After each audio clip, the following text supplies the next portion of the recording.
Oh, I forgot that I was supposed to use the headphones because it makes the audio better. So, my name is Mark Potter. I'm going to be reading some poetry today.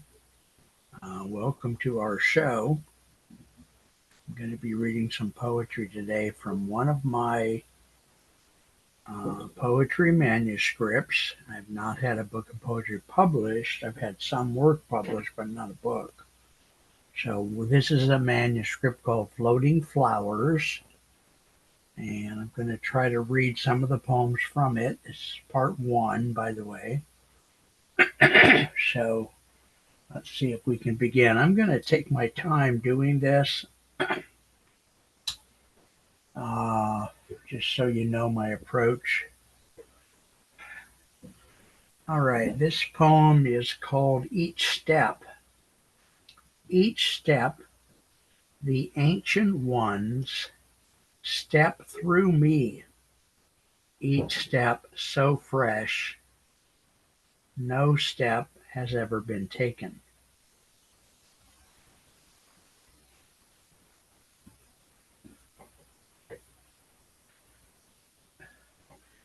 And that poem I want to say something about. I am a student of Zen, and this poem is very Zen, in my opinion. Uh, it says something that doesn't quite make sense, but does make sense in a different way. So maybe we'll read it again. It's entitled Each Step. Each step, the ancient ones step through me.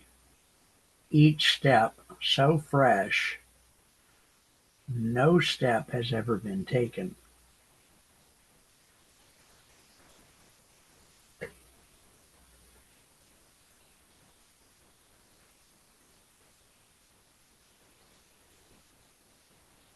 I do, by the way, like to have silence between the poems. I think it helps. This poem is called Eventually.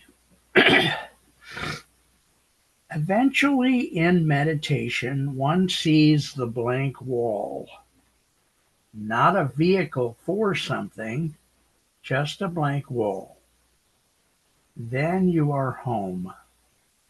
You, a person, get up from meditation, drive the kids to school, and wash the dishes.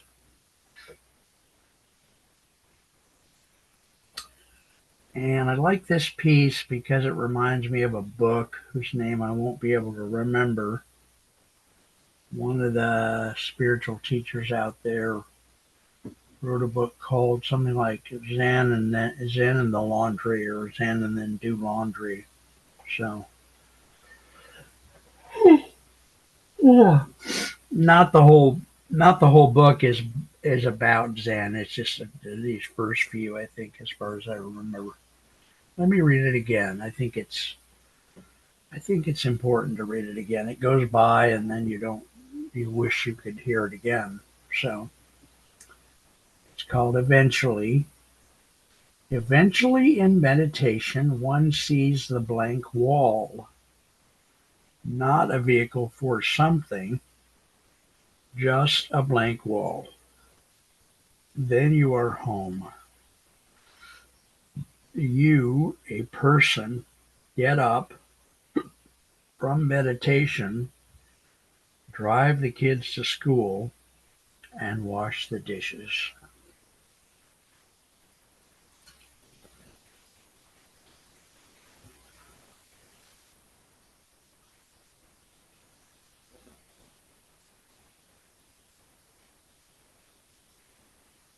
Okay, this next piece, I'm trying to get it queued up here.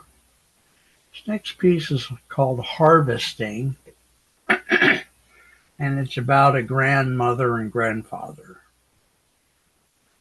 Harvesting. It's not like Grandma Smitty would mash the potatoes with her feet or anything. Grandma was a great one for Grandpa was a great one for rigging up gadgets and such. He took an old Singer sewing machine and made it so you could put Grandma's biggest metal bowl in this cradle and move the pedal like you were sewing. All the ladies liked to try it of a Sunday after church for cake fixins or during thrashing time for mashed potatoes when the men of the Northern Nebraska Farming Cooperative moved through the fields with the combine like ghosts harvesting clothing to wear in the next life.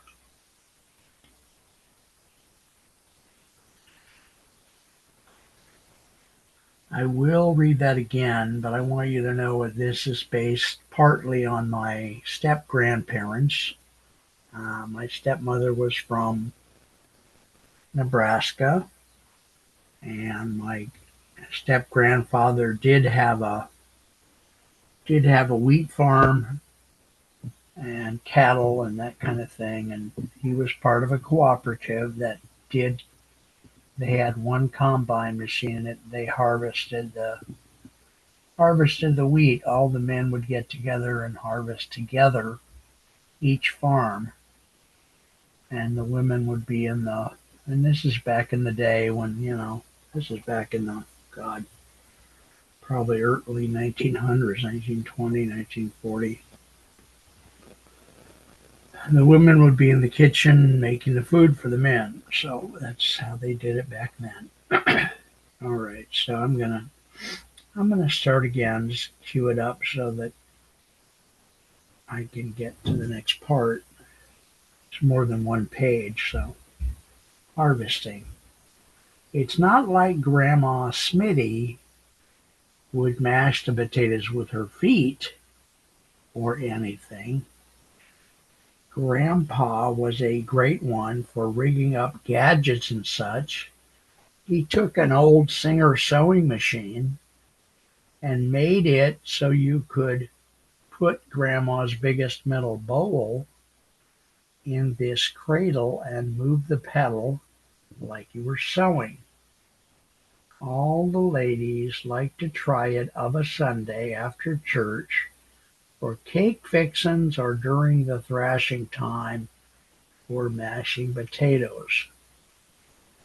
When the men of the Northern Nebraska Farming Cooperative moved through the fields with the combine like ghosts harvesting clothing to wear in the next life.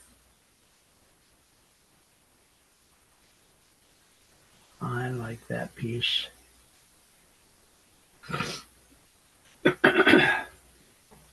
Thank you for listening, by the way. I appreciate it. This piece is, again, about grandparents. So, this one is called Concerto. And I am learning I have to cue up in case if the poem is longer than one page, I have to kind of cue up here. So, Concerto. The lack of elasticity of cheap socks makes Grandma sink deeper into her nightgown. In the morning, as she makes Grandpa's hot chocolate, as she spills it all over the counter, she pulls her white socks up as she makes the hot chocolate again, as marvelously as the last time. Grandpa glows into the morning light and sits up in bed like an old conductor ready to create a concerto.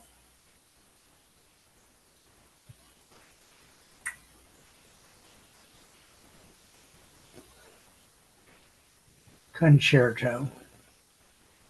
The lack of elasticity of cheap socks makes Grandma sink deeper into her nightgown.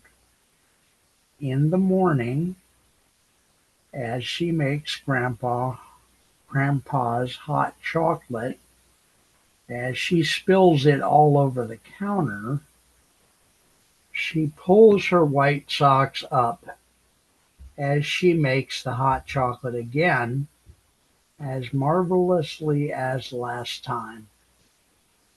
Grandpa glows into the morning light and sits up in bed like an old conductor ready to create a concerto. Thank you very much. I appreciate you guys listening. This show might get broadcast on KMBT television in Mountain View, California. At least I hope it will. Uh, I have friends there, so I hope we can get this on air.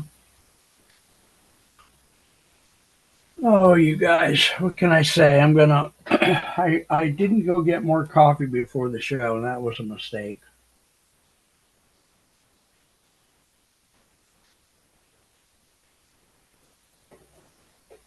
Mm. Mm. Let me introduce you to one of my stuffed animals. This is Pinky for the obvious reason. She's very cute, and she has a brother named Blue, and she has a brother named Benji. Back in the day, back in the late '90s, I had a big stuffed animal collection that I just loved. And when I moved from South Fifth Street in San Jose, I had to get rid of it because I was going to a group home, and there wasn't room for hardly anything in the group home. So, all right. So this poem is called "My Friends," and again, let me make sure I'm queued up down here. So I am. Okay, good. All right, let me make sure. Yeah, here we go. The plants are sipping water up from the water table, and they are drinking water showering from the sky. Imagine a shower that also quenches your thirst. Imagine drinking water through your toes.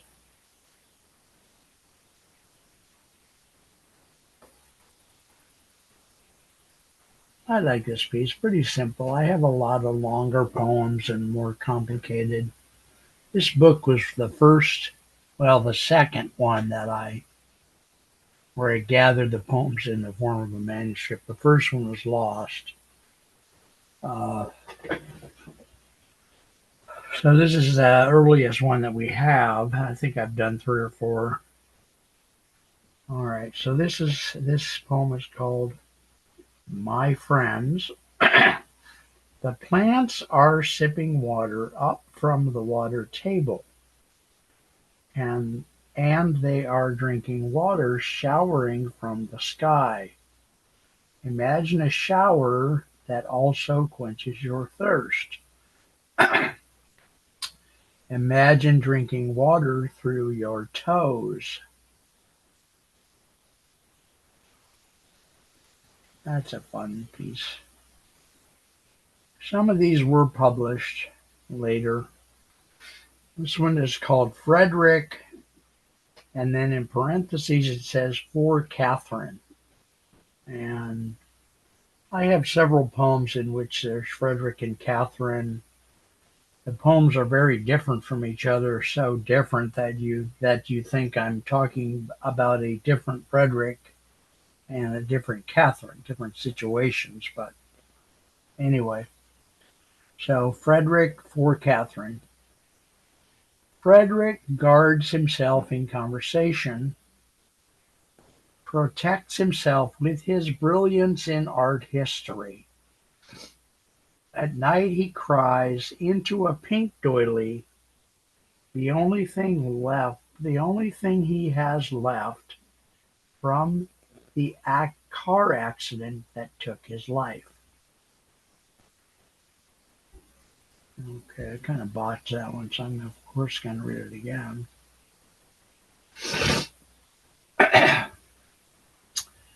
Frederick for Catherine. Frederick guards himself in conversation, protects himself with his brilliance in art history. At night, he cries into a pink doily, the only thing he has left from the car accident that took his life. Okay, now, obviously that poem is a little bit surreal, uh, but I do read a lot of absurdism and surrealism. And I don't know if people know what a doily is. That's something that my parents and grandparents out in California, back in Ohio, uh, my mother, stepmother, and my grandmother were both preoccupied with doilies and having doilies. It's a little piece of cloth that sits underneath a small statue, a small ceramic statue on a shelf. My mom had shelves and shelves of ceramic statues.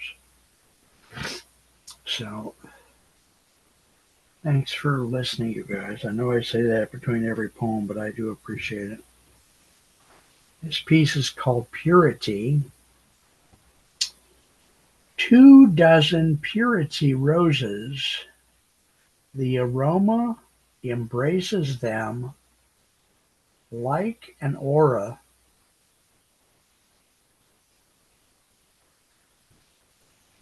Frederick hands them to Catherine 5 years ago. Now she stares at his picture while sipping watery iced tea and talking with their daughter, whom they never had. And again, that's a piece that, of course, is surreal and has to do with Catherine and Frederick. So let's read it again. Purity. 24 purity roses. The aroma embraces them like an aura. Frederick hands them to Catherine 5 years ago. Now she stares at his picture while sipping watery iced tea and and talking with their daughter, whom they never had. Now, I would read it again, but I don't want to overdo it. Anyway, I like that one too. And then we have, let's see what we got here. Something new and hopeful. This one, I don't think it's long, but there are a couple long ones in here, and I'm hoping to remember which ones they are. This one is called Something New and Hopeful. Pushed off the mountain by the fierce wind, Joey chased his kite, grabbed it, hid it behind the rocks. Joey stood up to the wind, protecting his kite from all comers. As the last gust exhausted, Joey's kite rose to the permanence of their bond, flying through the sky forever. And I like that piece because it's very hopeful and it's about kind of resolution of conflicts, in my mind at least. I like that piece a lot. So I don't know if I'll read it again. Let me read it again just to make sure. I'm reading most of them again, so something new and hopeful. Pushed off the mountain by the fierce wind, Joey chased his kite, grabbed it, hid it behind the rocks. Joey stood up to the wind, protecting his kite from all comers. As the last gust exhausted, Joey's kite rose to the permanence of their bond, flying through the sky forever. I do like that one. Okay, this one is called Understanding. I don't remember how long it is, but we'll go. We got time. We got quite a bit of time left, so. Understanding. I do not expect you to understand. Very few people can see the clear blue in a field of bluegrass, or the blue way back behind a girl's eyes when her teenage man goes off to war. Mother made blackberry cobbler that last night before Tom went off to war. What we got back 4 years and 3 days later was a man with no arms and legs, who opens his mouth to be fed.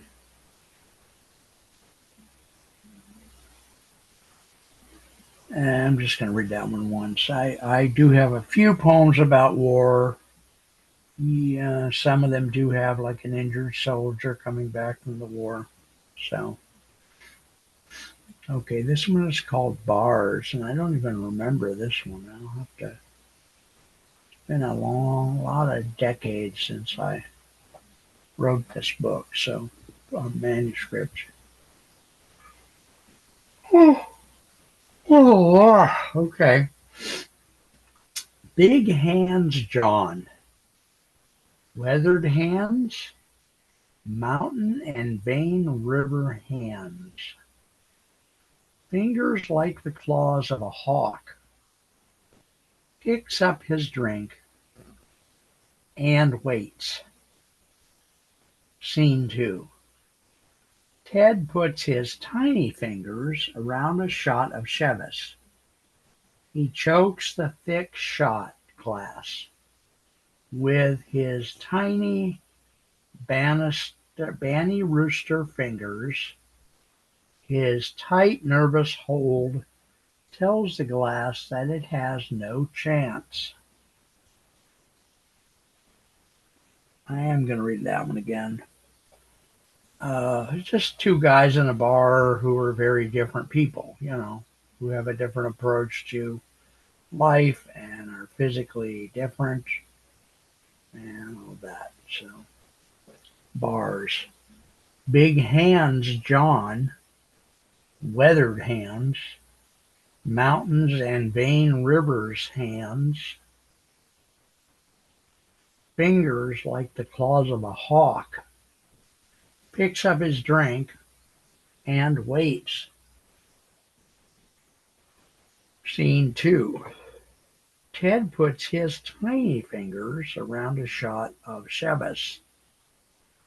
He chokes the thick shot glass with his tiny Banny Rooster fingers. His tight, nervous hold tells the glass that it has no chance. There's something else going on there too, but I don't know if I can say it, which is that the bigger man one might expect to be the one who was, I don't know, more assertive or more prone to being a threat, maybe. But the smaller man is actually the one who's, quote unquote, threatening the shot glass. So then in the manuscript we have a repeat of the poem Oh, repeat of the poem eventually, so I'll skip that. We have a simple one here called Moth Days. Okay. Well, we have a little time, but not a lot. And there is going to be a bell here, a ring, in a few minutes. I waited for days for the moth to surface, to come up, to get frantic about a way out of my small room.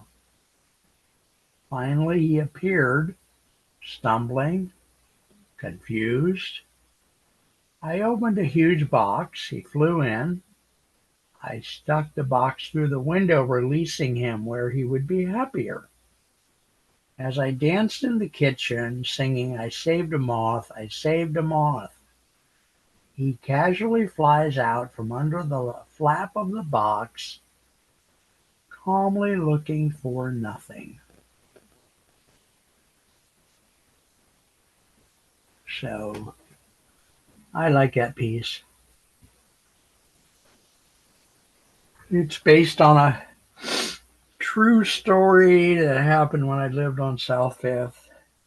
It's been many. I think I moved out of there in 98 or 98 maybe. Or no, I moved in 98. I moved out in 2014, I think. I think I'll read this again.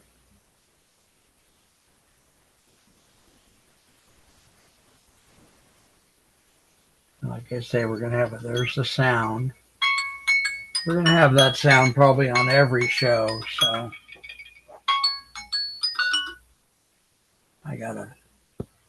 we only have a few minutes left. In fact, I think I'm going to just close the show. Thank you, ladies and gentlemen. I'll start with this poem, Moth Days, next time. Hope you're well. Just please take care of yourself if you would. And thank you for listening. I appreciate it. Talk to you soon. My contact information will be in the description box of the YouTube video. So take care. Thank you so much.